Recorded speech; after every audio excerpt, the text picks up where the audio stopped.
Existe uma grande diferença entre estar sozinho e se sentir sozinho.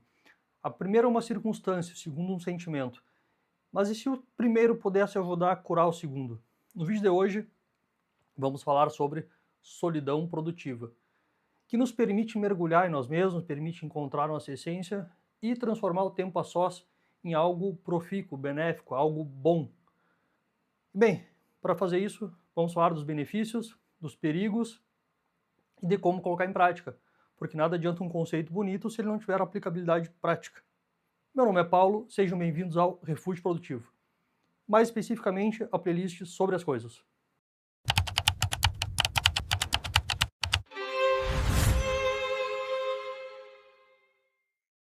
Ok, e como diferenciar a solidão produtiva da solidão comum?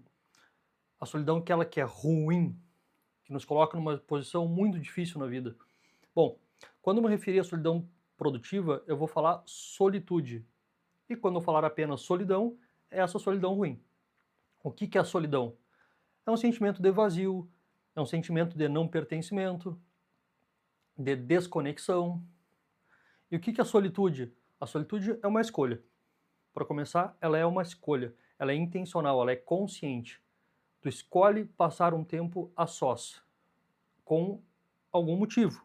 Boa parte das pessoas conhece alguém, algum amigo, algum familiar, ou é esta pessoa que não consegue fazer absolutamente nada sozinho. Precisa dos outros para fazer tudo. E não consegue suportar a própria companhia. Isso é comum, é relativamente comum. Eu tive várias pessoas assim ao longo da minha vida. Amigos, colegas de trabalho, até familiares, mas enfim.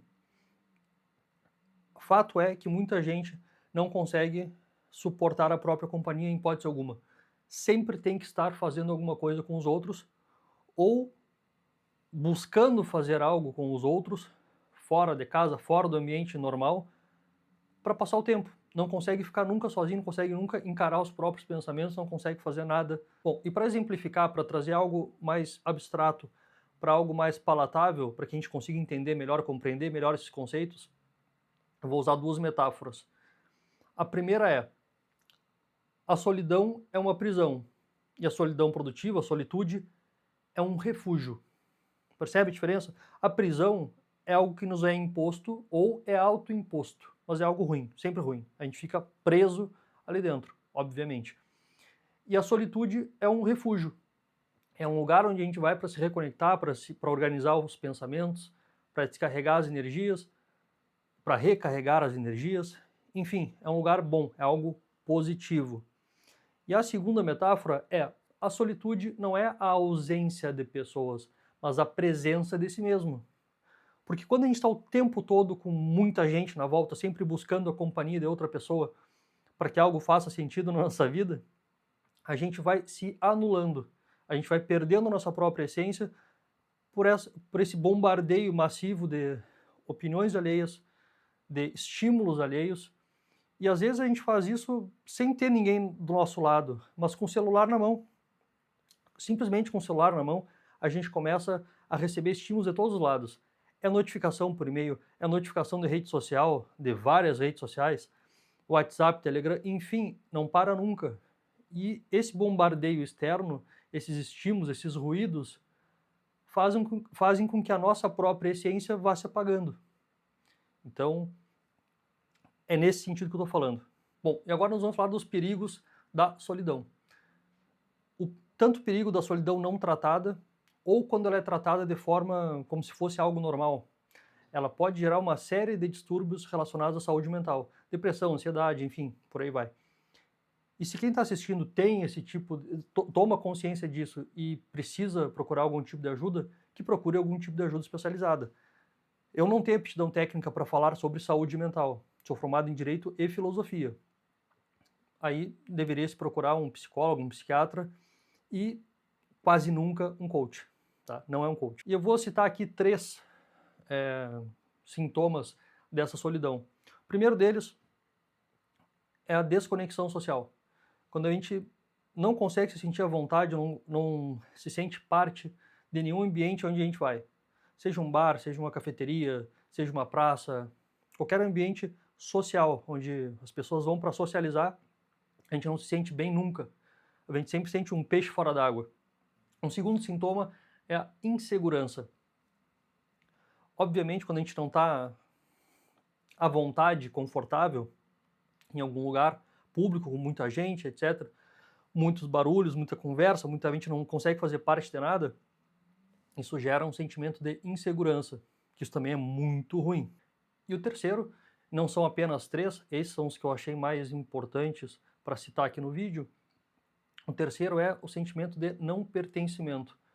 E o não pertencimento, ele pode ser um pouco parecido o conceito com o primeiro que a gente falou, que é a desconexão social, mas não pertencimento é um pouco mais profundo.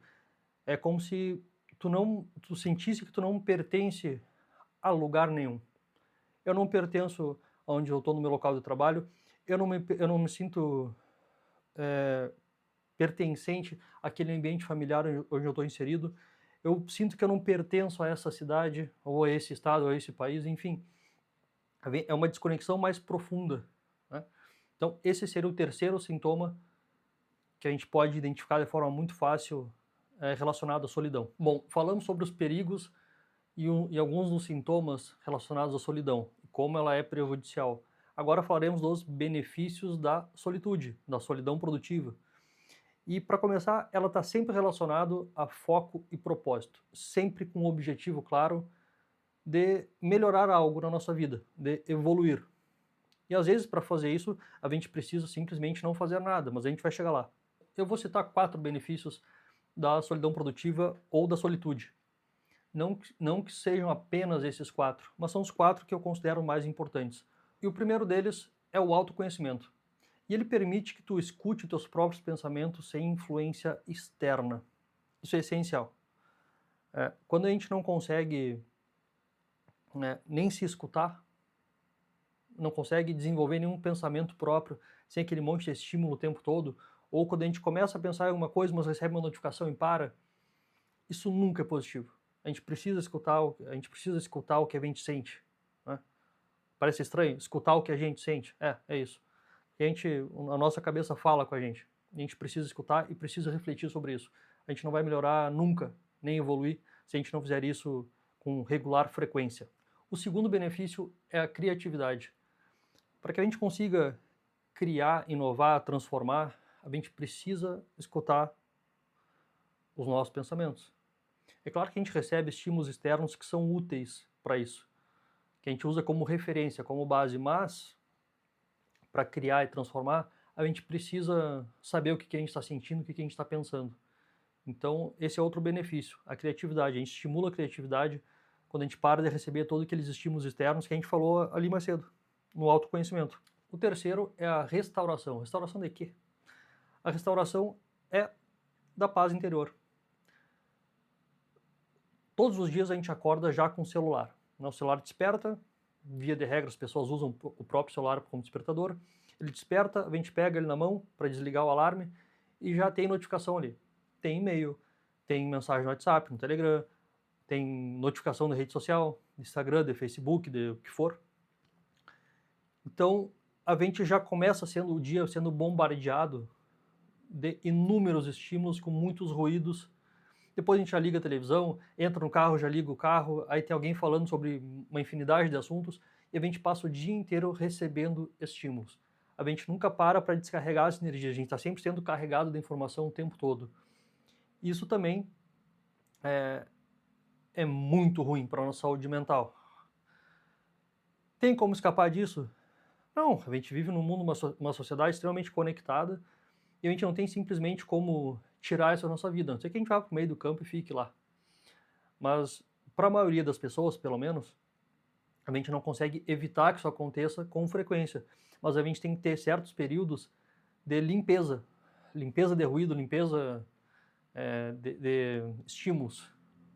Então, um dos benefícios da solidão produtiva é isso. A gente restaura um pouco da nossa paz interior, a gente descansa a cabeça, e isso permite que a gente siga evoluindo, que a gente não entre naquele frenesi diário o tempo todo, até que a cabeça para, né? Até que a gente tem um burnout, que é comum hoje em dia, ou algum outro tipo de sintoma, ansiedade, depressão também, porque não aguenta mais aquele monte de estímulo que não faz sentido nenhum na nossa vida, mas a gente segue recebendo.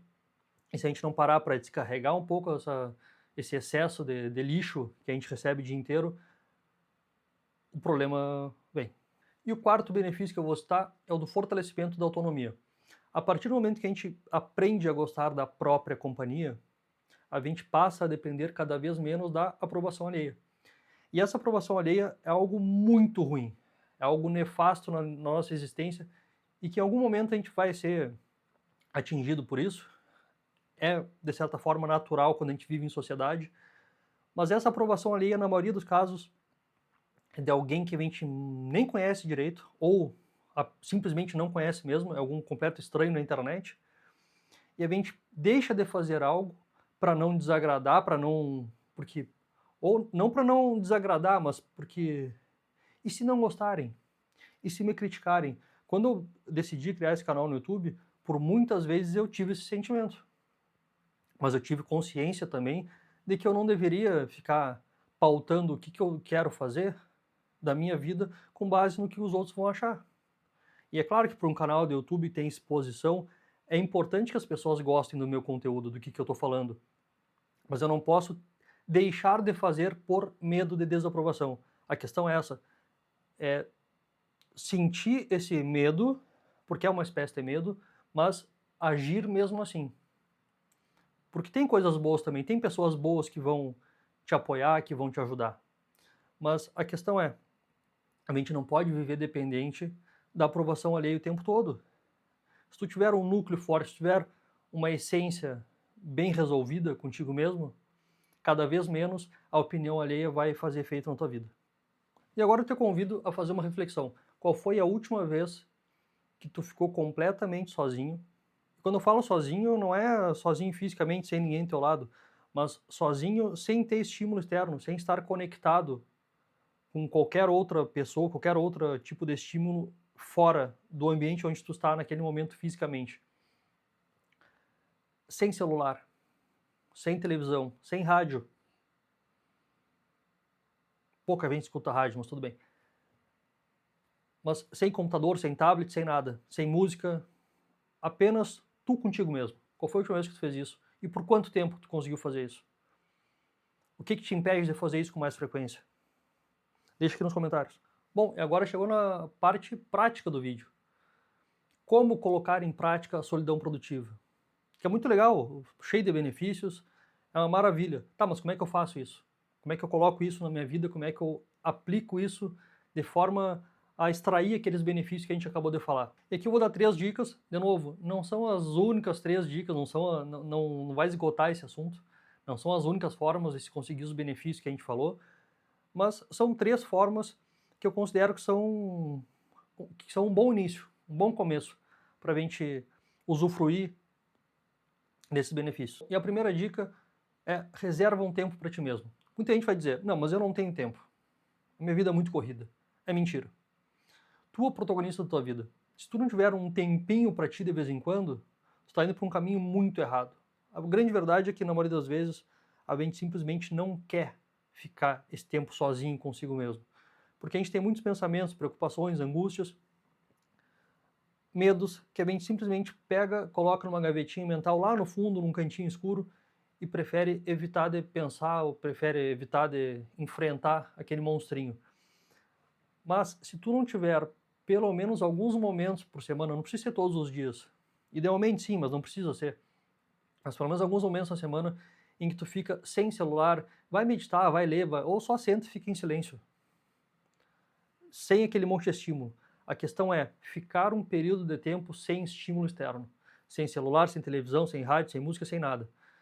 Máximo um livro, uma meditação, ou senta e fica em silêncio olhando para a parede.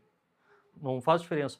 A questão é parar de receber esse estímulo, deixar a cabeça descansar um pouco e que tu possa deixar teus pensamentos fluírem de forma mais livre. Dica número 2, detox. E o que é o detox? É um suco verde, algo do tipo? Não. É um detox de estímulos. É ficar pelo menos umas 2 horas aí, de tempo em tempo, uma vez por semana, 2 vezes por semana, uma vez por mês, uma vez a cada 15 dias. O importante é começar de alguma forma. É ficar ali 1, 2 horas sem nenhum estímulo. sem celular, sem televisão, sem rádio, sem nada. Só faz o que tu quiser, mas fica sem estímulo externo. Vai caminhar, vai olhar, ficar olhando pro céu, qualquer coisa. Mas é um período um pouco mais longo. Esse sim pode ser feito um pouco mais espaçado do que o anterior, que seria idealmente ter algum tempinho para ti, pelo menos uma vez por dia. Mas é um detox mesmo de ruído, daquela barulheira externa, opiniões alheias, notícias o tempo todo, de pessoas que a gente não conhece, que estão... A maioria das notícias que a gente lê no dia a dia, se a gente não soubesse delas, não faria nenhuma diferença na nossa vida. E isso consome atenção, consome tempo, consome bem-estar, muitas vezes, notícias ruins o tempo todo. Então é um detox mesmo. É ficar um período de tempo ali, 1, 2 horas, sem receber esses estímulos. Terceira dica, encontre um hobby. Esse é um dos mais fáceis de se colocar em prática. Quando a gente encontra um hobby, alguma coisa que a gente gosta, não é uma atividade custosa emocionalmente, nem mesmo que tenha algum custo físico, que a gente tenha um desgaste físico, é algo que nos dá prazer. Por exemplo, eu vou citar alguns exemplos que funcionam para mim, mas que para qualquer outra pessoa pode ser diferente. Tá tudo certo, cada um gosta de alguma coisa. Eu me sinto bem quando estou treinando, academia, musculação. Gosto muito. Eu boto meus fones de ouvido, vou lá e fico ali 1 hora e meia, treinando, fazendo força até passar mal, mas me faz bem. Eu saio de lá melhor do que quando eu entrei. Eu não gosto de ir na academia, mas quando eu estou na academia, eu gosto. Né? Outra coisa que eu gosto muito é jardinagem. Gosto de mexer com plantas. De plantar, de fazer substrato, de adubar, de podar, de cuidar da planta. Pega uma plantinha pequenininha, uma mudinha, planta, cuida, passa meses, anos cuidando. Em determinado momento tem uma árvore imensa na tua frente, tem um arbusto imenso, tem uma frutífera. Eu plantei uma muda de limão siciliano, bem pequenininha, e depois de um bom tempo foi atacada por todo tipo de praga possível e imaginável, pulgão, cochonilha, mosca branca, e eu sempre tratando, cuidando e adubando e podando e etc. E agora ela está completamente carregada de limões sicilianos. Me dá uma satisfação muito grande, claro, bem verdade. Mas eu gosto, eu me sinto bem mexendo com a terra e com plantas. Eu também gosto muito de cozinhar. É outro hobby que é muito bom, muita gente gosta e também útil, né? Porque às vezes tu vai fazer, tu aprende a cozinhar, tu melhora na cozinha, faz umas marmitas, faz algumas coisas, melhora a tua alimentação. Tem gente que não gosta e tá tudo bem, mas para quem gosta, é um bom hobby também. Outra coisa que eu gosto também, que funciona para mim, é marcenaria. Pequenos reparos em madeira, alguns móveis estão um pouco desgastados, tu lixa, tu passa algum produto, um stain impregnante, passa um verniz, passa alguma coisa, e a madeira se renova. Basta um pouco de cuidado, um pouquinho de cola, às vezes, um pouquinho de um parafuso ali, um parafuso ali, e ela se renova, se restaura, e também me traz uma satisfação muito grande. Mas pode ser, um hobby pode ser qualquer coisa que te traga prazer. Pode ser jogar videogame, desde que tu não faça o tempo todo, né, por muito tempo. Pode ser leitura, pode ser corrida, pode ser o que tu quiser, pode ser costura, corte de costura, enfim, inventa alguma coisa aí que tu acha legal fazer e faça. É um período em que tu fica ali contigo mesmo. É uma coisa que te dá prazer, ajuda a descarregar um pouco as energias, ajuda um pouco a reconectar coisas que são mais importantes e nos dão mais longevidade. Né? Descansa um pouco a cabeça, cessa um pouco aquele estímulo de tudo que é lado que nos é imposto. Esse excesso de estímulo que a gente está falando aqui é tudo aquilo que nos é imposto. Quando tu pega o celular e abre uma rede social e já vê aquele monte de notícia, aquele monte de fatos, aquele monte de... Aquilo ali nos é imposto. A gente nem escolhe receber aquelas informações, a gente simplesmente recebe. E quando a gente recebe, a gente processa na nossa cabeça aquelas informações. E boa parte das vezes não nos faz muito bem. Algumas vezes nos traz ansiedade, às vezes inveja, às vezes raiva, às vezes... Entende? Na maioria das vezes são sentimentos que não são bons. Então, algum momento do dia, algum momento a cada X dias, a gente precisa fazer alguma coisa que nos faça realmente bem, que nós escolhemos fazer e que nos faça bem. Bom, recapitulando, o objetivo da solitude ou da solidão produtiva não é se isolar, nunca é se isolar. A gente precisa viver em sociedade, a gente precisa de ajuda, a gente precisa de apoio, mas a gente também precisa encontrar um equilíbrio saudável entre todo esse estímulo externo que a gente vive no dia a dia, com um momento para si, que a gente consiga escutar o que a gente mesmo pensa, o que a gente mesmo sente, para colocar a casa em ordem. Então, eu não estou dizendo, tem que te isolar mais, não. É encontrar momentos para fazer isso, de forma positiva, com intenção. E não para fugir simplesmente das coisas. E não porque tu não te sente à vontade. Tu tem que querer fazer isso. Uma coisa tem que ser intencional, ela é positiva. Tem que ter um foco, tem que ter um objetivo, tem que ter um propósito. E dito tudo isso, a gente pode compreender que a solitude ou a solidão produtiva, ela nada mais é do que uma ferramenta. E ela nos permite uma reconexão consigo mesmo. E quando a gente se reconecta com a gente, quando a gente tem uma relação melhor com nós mesmos, quando a gente gosta da própria companhia, a gente começa a ter uma relação melhor com os outros. Porque se a gente não está bem, se a gente está confuso, se a gente está estressado, cansado, a gente nunca vai ser uma boa companhia de fato. Mas quando a gente está bem consigo mesmo, quando a gente está bem centrado, nossa essência está preservada, está bem definida, a gente automaticamente passa a ter uma relação muito melhor com os outros. Com família, com amigos, com colegas de trabalho. E agora eu quero saber de ti. Qual é o teu maior desafio em relação à solidão? Pensa na tua vida, reflete sobre a tua vida e coloque aqui nos comentários o que para ti é mais difícil relacionado à solidão. Qual o sintoma, o que te leva para esse caminho e qual dica tu acha que pode funcionar para ti. Comenta aqui embaixo. E no geral, comenta qualquer coisa. Gostou do vídeo? Comenta. Não gostou? Comenta e diz por quê. Porque eu posso ter a oportunidade de melhorar. Se for uma crítica válida e construtiva, eu sempre vou estar aberto a refletir sobre para melhorar o conteúdo. A qualidade do áudio está boa? Comenta. Não está boa? Comenta. A qualidade da imagem está ruim? Comenta. Quando tu comenta o vídeo, o YouTube ele entende que esse vídeo teve engajamento.